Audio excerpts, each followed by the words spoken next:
Adolf Hitler एक ऐसा इंसान जिससे आज के समय में हर कोई नफरत करता है, जिसकी वजह से हजारों लाखों नहीं बल्कि करोड़ों जाने गई हैं। यही वह शख्स था जिसकी वजह से दुनिया को सबसे ज्यादा नुकसान पहुंचाने वाला वर्ल्ड वॉर शुरू हुआ।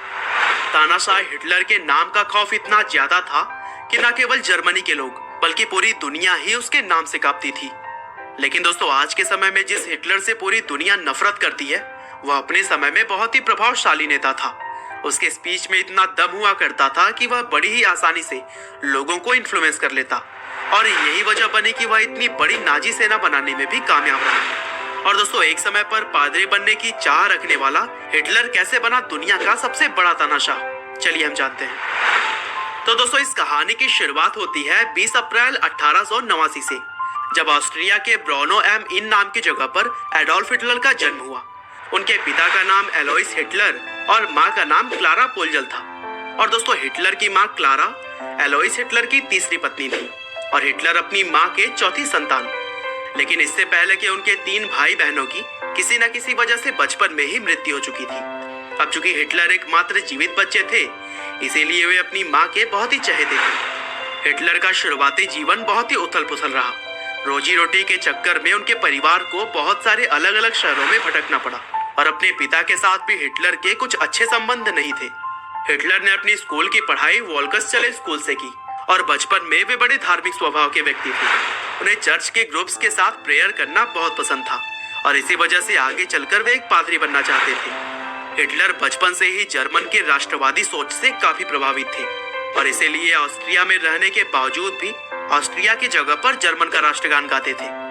आगे चलकर 1903 में हिटलर के पिता की मृत्यु हो गई और फिर अगले कुछ सालों में उनकी माँ भी चल बसी। अब हिटलर के पास कुछ भी नहीं बचा। वह एक वक्त के खाने के लिए भी मोहताज हो गए थे। अब पेट पालने के लिए हिटलर ने लेबर का काम करना शुरू कर दिया।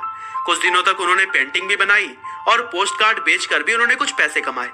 और दोस्तों, लोग कहते हैं कि यही वह समय था जब हिटलर के अंदर यहूदियों के प्रति नफरत पैदा हो गई।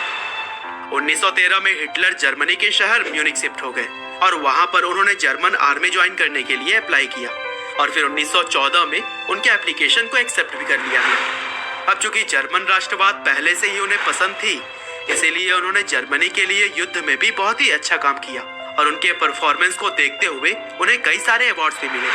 लेकिन आगे चलकर पहले वर्ल्ड वॉर में जर्मन आर्मी के सरेंडर से उन्हें काफी दुख हुआ और इसके लिए उन्होंने जर्मन के नेताओं को जिम्मेदार ठहराया। आगे चलकर 1919 में हिटलर ने डीएपी नाम की पार्टी ज्वाइन कर ली, जो कि जर्मन वर्कर्स की पार्टी थी और इस पार्टी के लोग यहूदियों के पूरी तरह से विरोधी थे। और दोस्तों, कहते हैं कि यहूदियों के प्रति हिटलर की जो नफरत थी वह डीएपी ज्वाइन करने के बाद और भी प्रबल हो गई।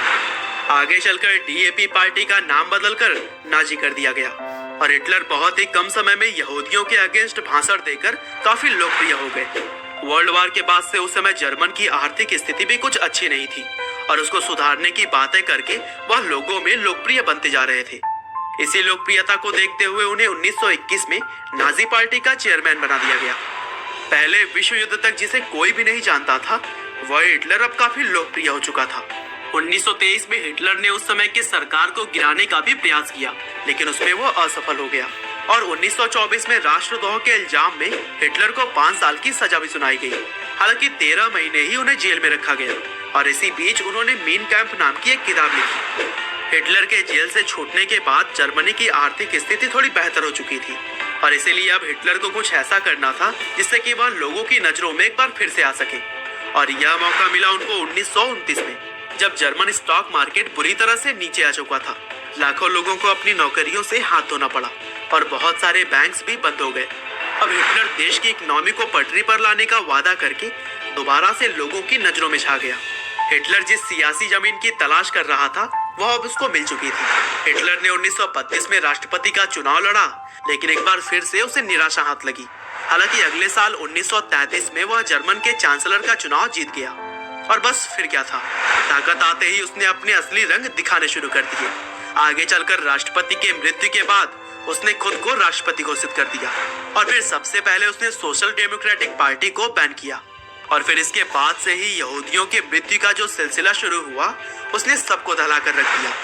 राष्ट्रपति बनने के बाद हिटलर ने अपनी सैनिकों की ताकत बढ़ाने पर काम शुरू किया और 1939 आते आते इस जिद्दी तानाशाह ने अपने पड़ोसी देशों पर हमला कर दिया और इस तरह से दूसरा वर्ल्ड वार शुरू हो गया, जिसमें कि एक के बाद एक कुल 30 देशों ने हिस्सा लिया और कहा जाता है कि इसमें करोड़ों लोगों की जान चली गई। शुरुआती समय में हिटलर की नाजी आर्मी को तो जीत मिली, लेकिन जैसे जैसे समय बीतता गया उसकी ताकत कम होने लगी और हिटलर को भी शायद इस बात का एहसास होने लगा था।